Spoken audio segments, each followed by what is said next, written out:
Hello friends, स्वागत है आपका आपके अपने channel online study with DK में। जैसा कि आप सबको पता ही होगा कि हमारी यूपी टेट की एग्ज़ाम 2 तारीख से शुरू हो चुकी है ना, यानी कल से शुरू हो चुकी है। आज है 3 तारीख। तो आज जो 3 तारीख का हमारा सेकंड पेपर यानी 6 से 8 तक का जो पेपर है, उसमें जो हिंदी भाषा है हमारी भाषा 1, इसका एनालिसिस हम यहाँ पर करेंगे। तो वीडियो को पूरा देखना है, स्किप नहीं करना है और अंत तक आपको बने रहना है। सब अपने पेपर लेकर बैठिएगा और देखिएगा कि कितने नंबर आपके इसमें से सही है। चलिए, आज का जो हमारा पहला प्रश्न पूछा गया था, ईश्वर भक्त समस्त पद कौन से समास का उदाहरण है? अपादान तत्पुरुष समास, संबंध तत्पुरुष समास, कर्म तत्पुरुष समास या फिर संप्रदान तत्पुरुष समास। तो ईश्वर भक्त हमारा संबंध तत्पुरुष समास का उदाहरण है ना।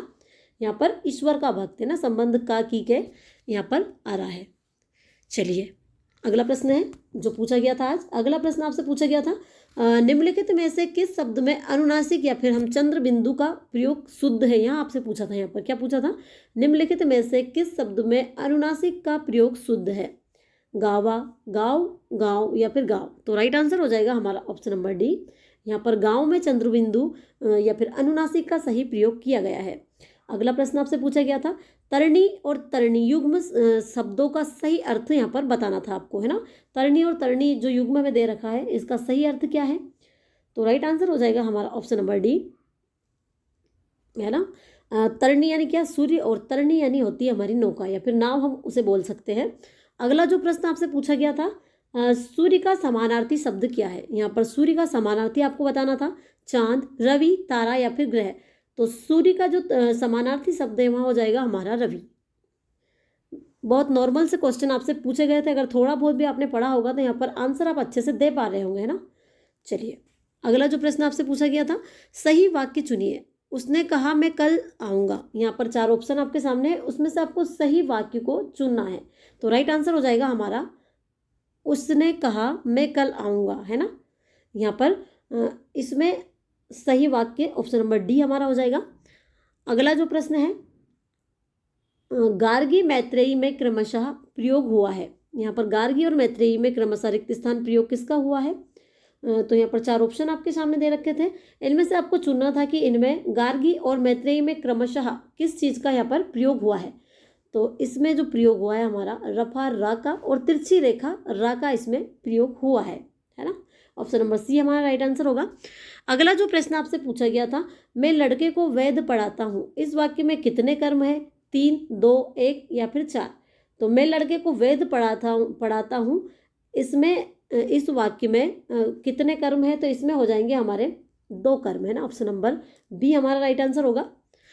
अगला जो प्रश्न आपसे पूछा गया था, घुड़सवार कौन से समास का उदाहरण है? संप्रदान तत्पुरुष, अपादान तत्पुरुष, बहुब्रीहि समास या फिर अधिकरण तत्पुरुष समास। यहाँ पर घुड़सवार कौन से समास का उदाहरण है, यहाँ आपसे पूछा गया था। तो राइट आंसर हो जाएगा हमारा अधिकरण तत्पुरुष समास का यहाँ उदाहरण है ना। घुड़सवार यानी घोड़े पर सवार, है ना। और अधिकरण का जो विभक्ति चिन्ह क्या होता है हमारा? अधिकरण यानी मैं पर, है ना। और यहाँ पर भी घोड़े पर सवार आ रहा है। तो राइट आंसर हो जाएगा हमारा ऑप्शन नंबर डी। अगला जो प्रश्न आपसे पूछा गया था, निम्न में से किसमें विस्मयादि बोधक चिन्ह का प्रयोग उचित हुआ है? यहाँ पर आपको 4 ऑप्शन आपके सामने दे रखे थे, इनमें से आपको बताना था कि कौन से वाक्य में यहाँ पर विस्मयादि बोधक चिन्ह का सही प्रयोग किया गया है। क्या बात है, तुम कहाँ जा रहे हो, मैं खाना खा रहा हूँ या फिर वहाँ स्कूल गया। तो राइट आंसर हो जाएगा हमारा ऑप्शन नंबर ए। यहाँ पर क्या बात है में विस्मयादि बोधक चिन्ह का सही से प्रयोग हुआ है। अगला प्रश्न है, राज प्लस ऋषि का संधि रूप क्या है? यहाँ पर राज प्लस ऋषि का जो संधि यानी दोनों को मिलाने पर कौन सा वाक्य हमारा बनेगा? तो राइट आंसर हो जाएगा हमारा राजश्री, है ना। राजश्री यहाँ पर बनेगा, है ना। और यहाँ गुण स्वर संधि का उदाहरण है। चलिए, अगला जो प्रश्न आपसे पूछा गया था, निम्न में से कौन सा तत्सम तद्भव का सही युग्म है? यहाँ पर तत्सम और तद्भव शब्द का सही युग्म आपको बताना था। तो 4 ऑप्शन आपके सामने दे रखे थे, इसमें से आपको सही ऑप्शन को चुनना था। तो राइट आंसर हो जाएगा हमारा ऑप्शन नंबर है ना। अग्नि यानी क्या होता है? आग होता है ना। चलिए, और दंत का क्या हो जाएगा? हमारा दांत होगा, है ना। अग्नि का आग होगा, हमारा आँख नहीं होगा, है ना। चलिए, अगला प्रश्न है, 2 टुक कहने का अर्थ है। यहाँ पर 2 टुक कहना का अर्थ आपको बताना था। तो राइट आंसर हो जाएगा हमारा ऑप्शन नंबर डी। यहाँ पर दो टूक कहना यानी स्पष्ट कह देना किसी चीज को।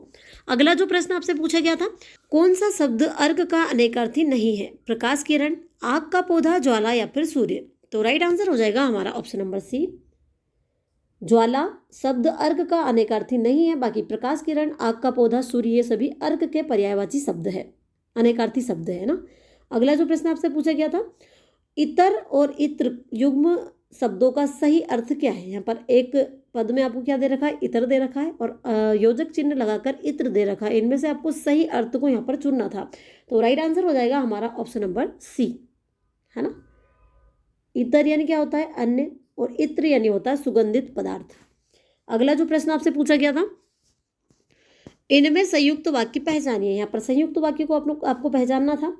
तो इनमें से संयुक्त वाक्य क्या है? हमने मैकबेथ पढ़ा और उसका मंचन किया। मेरे घर काम करने वाला लड़का भाग गया। जैसे ही हमने मैकबेथ पढ़ा वैसे ही उसका मंचन किया। जो लड़का मेरे घर पर काम करता था वह भाग गया। तो यहाँ पर राइट आंसर हो जाएगा हमारा ऑप्शन नंबर ए। यहाँ पर संयुक्त वाक्य का जो उदाहरण है वहाँ क्या होगा हमारा? हमने मैकबेथ पढ़ा और उसका मंचन किया। चलिए अगला जो प्रश्न आपसे पूछा गया था, निम्नलिखित में सही निपात युक्त वाक्य चयन कीजिए। यहाँ पर निपात युक्त वाक्य का आपको चयन करना था। तो यहाँ पर राइट आंसर क्या होगा हमारा? ऑप्शन नंबर सी हमारा राइट आंसर हो जाएगा, है ना। और राहुल भी अच्छा खिलाड़ी है ना। यह निपात युक्त वाक्य है हमारा, है ना। अगला जो प्रश्न आपसे पूछा गया था, इनमें से देशज शब्द चुने। यहाँ पर देशज शब्द को आपको चुना था। क्या है दोस्त देशज शब्द? सूर्य, पगड़ी, हस्त या फिर आम्र। तो यहाँ पर राइट आंसर होगा हमारा ऑप्शन नंबर बी। ये तो सबको समझ में आ रहा होगा वैसे ही कि पगड़ी हमारा एक देशज शब्द है ना। चलिए, और सूर्य, हस्त और आम्र ये हमारे संस्कृत के शब्द है ना, तत्सम शब्द है। चलिए अगला जो प्रश्न आपसे पूछा गया था, अनुस्वार का उच्चारण कहाँ से होता है? केवल नाक से, नाक और मुंह दोनों से, कंठ से या फिर केवल मुंह से?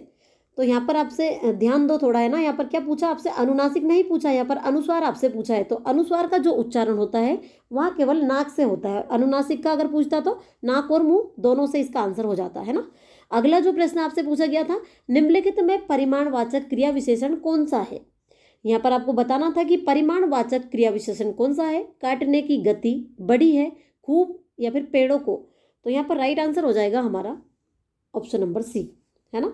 इनमें से जो परिमाणवाचक क्रिया विशेषण है हमारा खूब होगा, है ना। अगला जो प्रश्न आपसे पूछा गया था, अकर्मक क्रिया का सही उदाहरण चुनिए। तुम्हारा जी ललचाता है, मैं घड़ा भरता हूँ, किशोर को मारा या फिर मैं पानी भरता हूँ। तो यहाँ पर राइट आंसर हो जाएगा हमारा तुम्हारा जी ललचाता है ना। यहाँ अकर्मक क्रिया का सही उदाहरण है। अगला जो प्रश्न आपसे पूछा गया था, निम्नलिखित में कौन सा शब्द सही है? इनमें से सही शब्द को आपको चुनना था। तो यहाँ पर 4 ऑप्शन आपके सामने है, आपको सही शब्द को यहाँ पर चुनना था। तो राइट आंसर हो जाएगा हमारा ऑप्शन नंबर सी। यहाँ पर जो हूँ लिखा हुआ है वहाँ शब्द सही है ना। अगला जो प्रश्न आपसे पूछा गया था, दुशासन का रूप क्या है? यहाँ पर जो दु प्लस शासन को मिलाकर क्या रूप बनेगा? तो यहाँ पर आपको 4 ऑप्शन आपके सामने, इनमें से आपको बताना है कि इनको दोनों को अगर संधि करेंगे तो क्या बनेगा। तो ये बनेगा हमारा दुशासन, है ना। और अगर इसमें संधि पूछे तो संधि हो जाएगी हमारी विसर्ग संधि। अगला जो प्रश्न आपसे पूछा गया था आज, सक्रिय शब्द में नीचे तिरछी रेखा कहाँ लगी है? द्वितीय अक्षर के नीचे, तृतीय अक्षर के नीचे या फिर प्रथम अक्षर के नीचे या फिर तीसरे अक्षर के नीचे? सक्रिय का पूछा है आपसे। क्या पूछा है? सक्रिय शब्द में नीचे जो तिरछी रेखा लगी हुई है वो कहाँ लगी हुई है ना। तो राइट आंसर हो जाएगा हमारा ऑप्शन नंबर ए, है ना, द्वितीय अक्षर के नीचे। यहाँ पर साफ दिख रहा है आपको, द्वितीय अक्षर के नीचे तिरछी रेखा लगी हुई है ना। अगला जो प्रश्न आपसे पूछा गया था आज, मैंने आशा को ना जाने को कहा था पर वह मानी नहीं, यह किस प्रकार का वाक्य है? तो यहाँ पर राइट आंसर हो जाएगा हमारा ऑप्शन नंबर ए, यहाँ विरोधवाचक संयुक्त वाक्य है। अगला जो प्रश्न आपसे पूछा गया था आज, एक आंख से देखना मुहावरे का अर्थ है, इनमें से कोई नहीं। समान व्यवहार करना, अंधाधुंध करना या फिर कुछ नहीं दिखना। तो यहाँ पर राइट आंसर हो जाएगा हमारा समान व्यवहार करना, है ना। एक आंख से देखना यानी समान व्यवहार करना। चलिए अगला जो प्रश्न आपसे पूछा गया था, निम्नलिखित में सही अनुनासिक का प्रयोग कहाँ नहीं हुआ? यहाँ पर आपको बताना है कि अनुनासिक का सही प्रयोग कहाँ पर नहीं हुआ है ना। तो यहाँ पर राइट आंसर हो जाएगा हमारा ऑप्शन नंबर बी, है ना। चांद में यहाँ पर अनुनासिक का सही प्रयोग नहीं हुआ है। बाकी हंसी, हंसमुख, चांद, सितारे, इनमें सभी में जो अनुनासिक है उसका सही प्रयोग हुआ है। तो राइट आंसर हो जाएगा हमारा ऑप्शन नंबर बी। अगला जो प्रश्न आपसे पूछा गया था, डूबते को तिनके का सहारा लोकोक्ति का अर्थ आपको बताना था। तो इसमें राइट आंसर हो जाएगा हमारा ऑप्शन नंबर सी। विपत्ति में पड़े हुए मनुष्यों को थोड़ा सहारा भी काफी होता है ना। डूबते को तिनके का सहारा। चलिए अगला जो प्रश्न आपसे पूछा गया था, यहाँ पर देखिए आपसे गद्यांश यहाँ पर पूछा गया, तो गद्यांश को हम पढ़ेंगे नहीं है ना, इसमें क्या है आपका समय खराब होगा, इसलिए यहाँ पर प्रश्नों के सीधे आंसर आपको बताए जाएंगे। तो चलिए देखिए गद्यांश में से क्या पूछा गया था आपसे।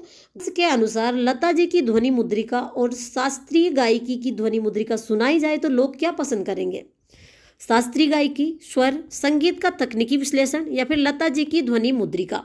तो राइट आंसर हो जाएगा हमारा ऑप्शन नंबर डी। अगर आपने गद्यांश को सही से पढ़ा होगा तो आपको आंसर समझ में आ रहा होगा, है ना। अगला जो प्रश्न पूछा गया था आपसे गद्यांश में से, गद्यांश के अनुसार लता जी के गाने में 100% क्या मिलता है। फिल्मी संगीत, गायकी, शास्त्रीय संगीत या फिर स्वर लहरी। तो राइट आंसर हो जाएगा हमारा ऑप्शन नंबर बी, है ना। लता जी के जो गाने हैं उनमें 100% गायकी मिलती है ना। चलिए अगला जो प्रश्न आपसे पूछा गया था, अगला और लास्ट प्रश्न हिंदी में जो आपसे पूछा गया था वह क्या है। गद्यांश के अनुसार लता जी के गाने की एक अन्य विशेषता क्या है। ध्वनि मुद्रिका, आलाप, राग मालकोश या फिर स्वरों की निर्मलता। तो राइट आंसर हो जाएगा हमारा ऑप्शन नंबर डी, है ना। यहाँ पर गद्यांश के अनुसार लता जी के गाने में एक अन्य जो विशेषता है वहाँ क्या है, स्वरों की निर्मलता है ना। तो ये थे हमारे 30 प्रश्न जो आज सेकंड पेपर हमारा 6 से 8 तक का जो था उसमें फर्स्ट भाषा हिंदी में पूछे गए प्रश्न हैं।